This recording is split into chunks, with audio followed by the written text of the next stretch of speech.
I came home early from a business trip to surprise my husband. Instead, I found his wedding ring on the counter. Confused, I walked into our bedroom and froze. The woman in my bed wasn't a stranger. It was my own sister. I never thought I'd be sharing this, but here I am, hoping that by putting it into words, I might find some clarity. My name's Laura, and I've been married to David for 8 years. We live in a cozy neighborhood in Chicago, not far from where I grew up.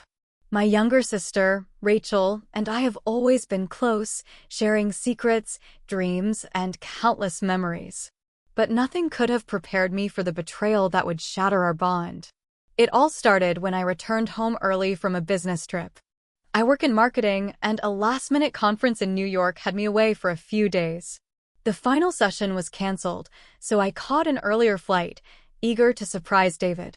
I didn't tell him about the change. I wanted to see the look of surprise on his face.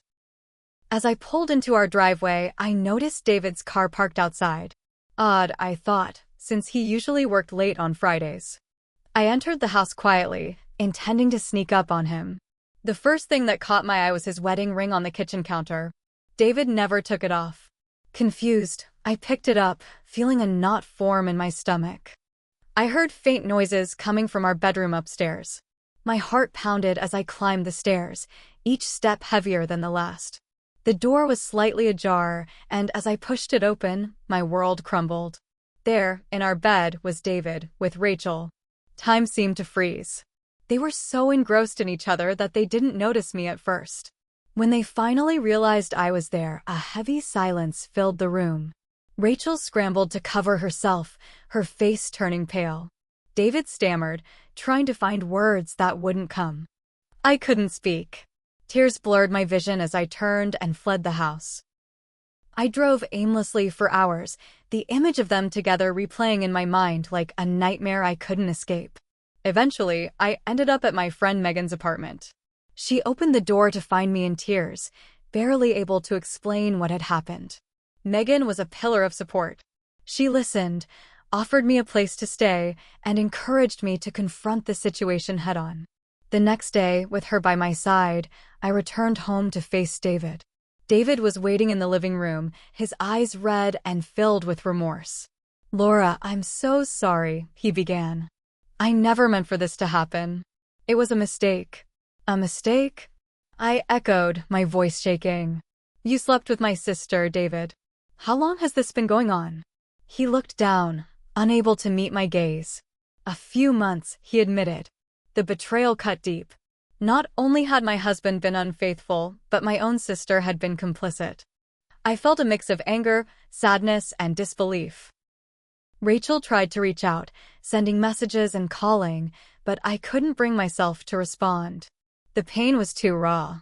Family gatherings became a source of anxiety. I couldn't bear to face her, and the rift between us grew wider. In the weeks that followed, I sought therapy to help process the betrayal. The counselors suggested writing letters to both David and Rachel, expressing my feelings without the pressure of an immediate response. Pouring my heart onto paper was cathartic. I told David how his actions shattered my trust and questioned the foundation of our marriage. To Rachel, I expressed the depth of my hurt and the sense of loss I felt over our broken bond. David and I separated shortly after. The house, once filled with shared dreams, became a place of painful memories. I moved into a small apartment downtown, seeking a fresh start. The divorce proceedings were amicable but emotionally draining. We divided our assets, and I kept our dog, Max, who provided a comforting presence during those lonely nights. Rachel remained a distant figure. Our parents were devastated by the fallout, caught between their 2 daughters. Family events were strained, and I often chose to stay away, not wanting to reopen the wounds. Over time, I focused on rebuilding my life. I immersed myself in work, took up yoga, and joined a book club, forming new friendships that weren't tied to painful memories. Trusting others became a challenge, but with therapy and self-reflection, I began to heal. 2 years later, I received a letter from Rachel. She apologized sincerely, acknowledging the pain she caused and expressing a desire to mend our relationship. It wasn't an instant fix, but it opened the door to cautious communication. Rebuilding trust took time, and while our relationship would never be the same, we found a new understanding. As for David, we remained cordial but distant. He moved to another city, and our interactions became limited to necessary communications regarding the divorce. I heard through mutual friends that he sought therapy and expressed deep regret for his actions. Reflecting on this chapter of my life, I realized the resilience I possessed.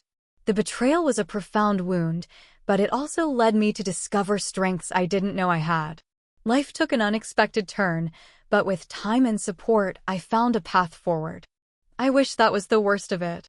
I wish the story ended there, with heartbreak, distance, and some attempt at healing. But life doesn't give you clean breaks, and people don't stay in the past just because you want them to. A few months after Rachel sent me that letter, my mom had a minor stroke. She was okay, thank God, but it shook all of us. It forced everyone into the same room. I hadn't seen Rachel face to face since the day I caught her in bed with my husband. She showed up at the hospital. Her eyes locked on mine like she wasn't sure if I'd scream or hit her. I didn't do either. I just nodded. That silent moment should have been enough, but later that night, she sat next to me in the waiting room and whispered, "I miss you." I couldn't say anything back. My throat went dry. All I could think about was her hand on David's chest. Her laugh from that night still haunts me. But my mom was in a hospital bed, and I didn't have the energy to start a war. So I sat there and let her talk. That was the start of something fragile. We didn't pretend things were okay. But we started texting again. Small things. Updates about mom. Jokes from when we were kids. I thought maybe, just maybe, this was us finding a way back. Then came the twist. It was a random Tuesday. I was leaving work, tired, craving nothing but sweatpants and takeout. My phone buzzed. It was a photo. From Megan.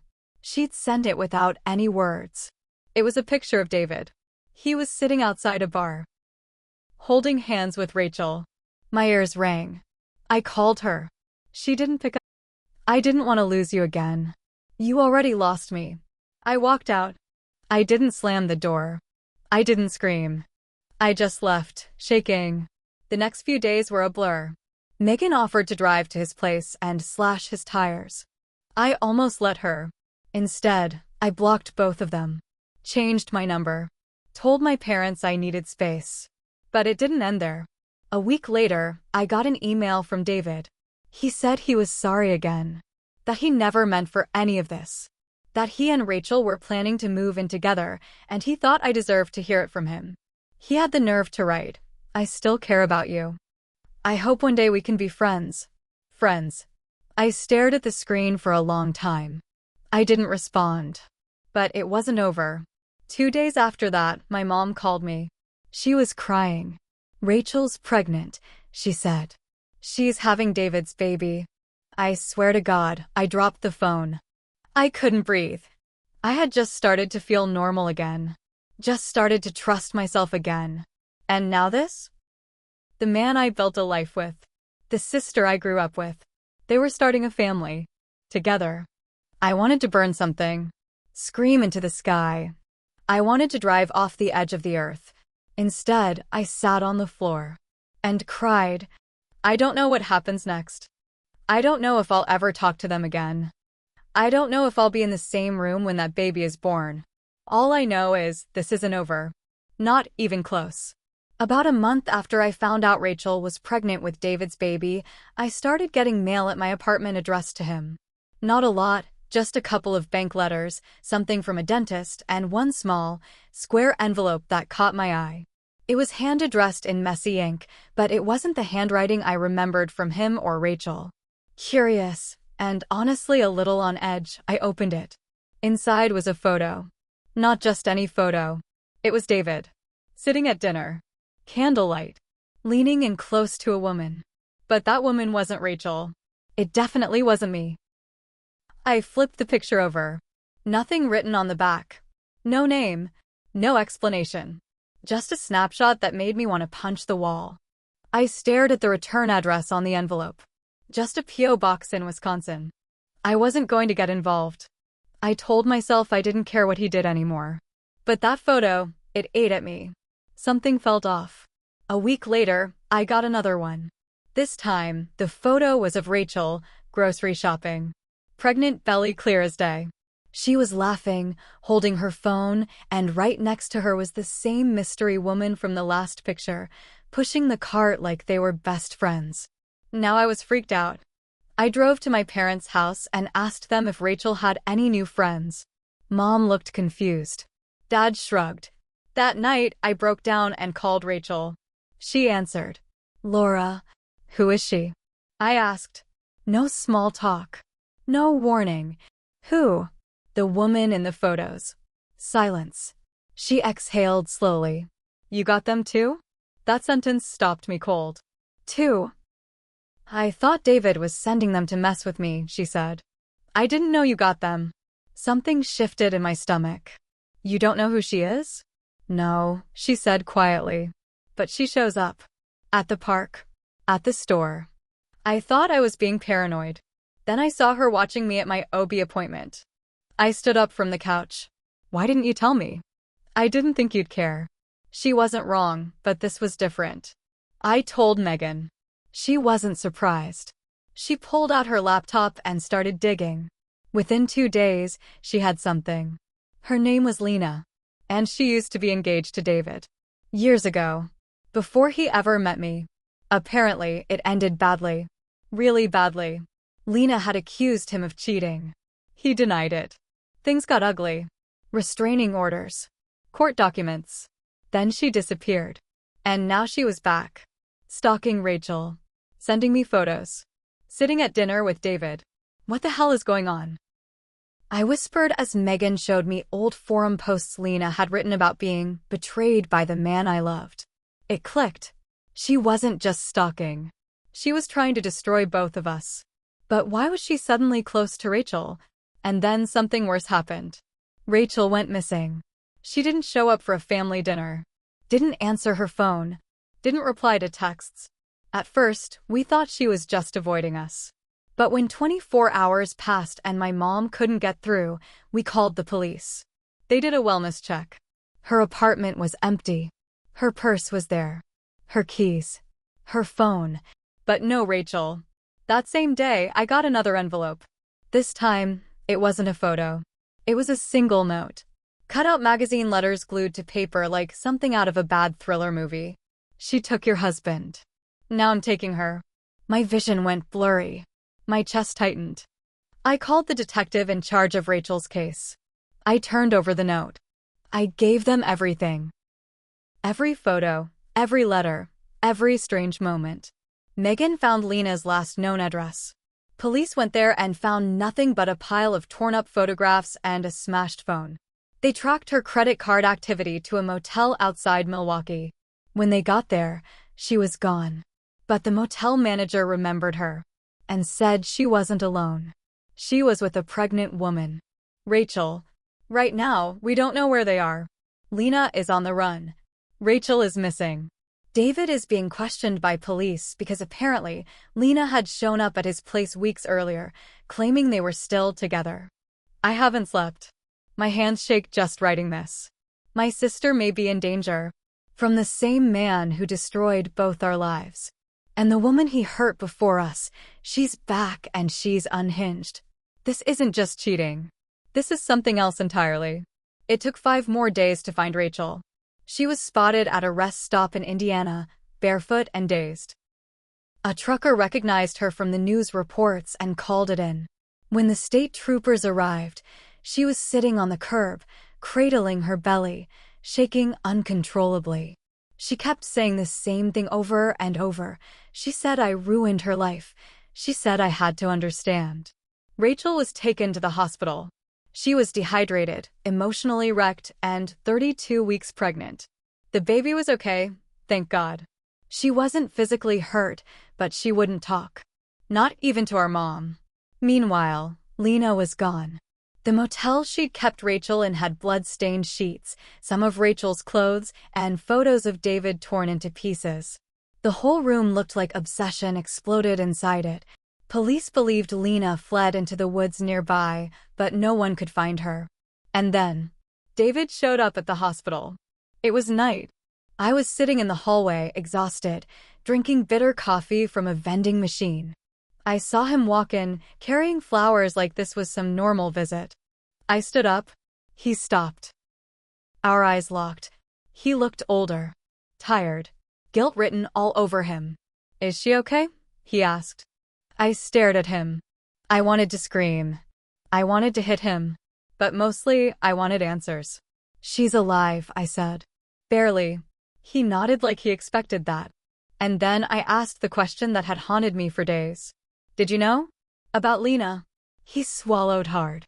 "Yes." That word hit like a slap. "I didn't think she'd come back," he said. "She used to send me letters. For years. I ignored them. Then last month, she showed up at my place.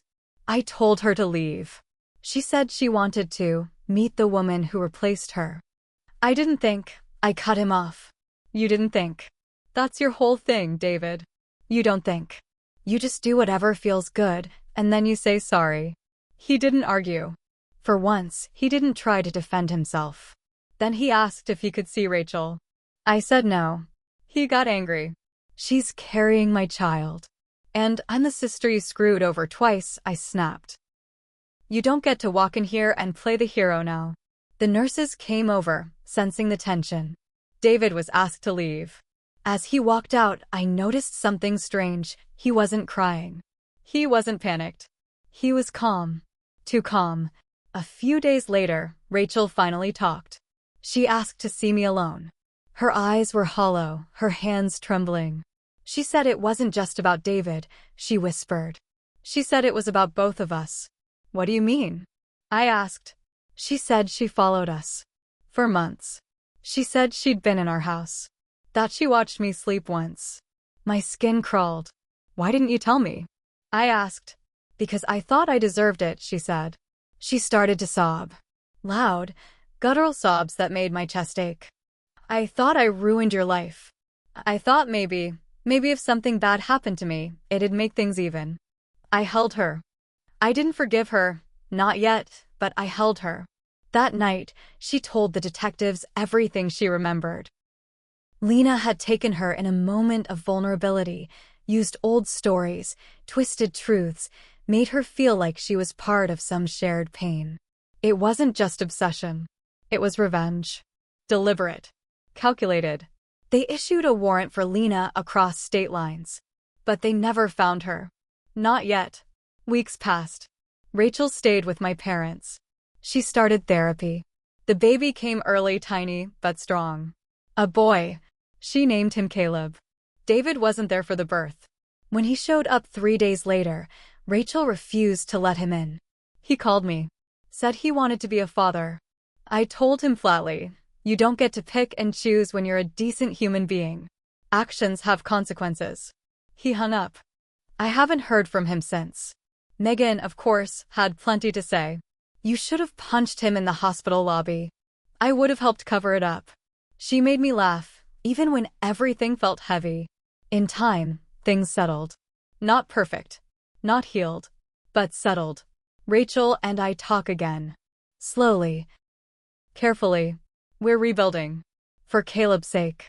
And maybe for ours. Sometimes I still get nervous when I check my mail. I still double-lock the doors at night. Trauma doesn't vanish, it lingers.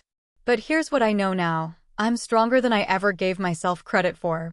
I learned what betrayal looks like, how deep it cuts, and how long it takes to stop bleeding. But I also learned that survival isn't always loud.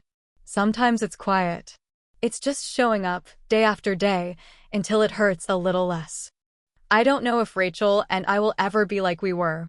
But I do know I'll never let anyone make me feel small again. Not even family. Not even him.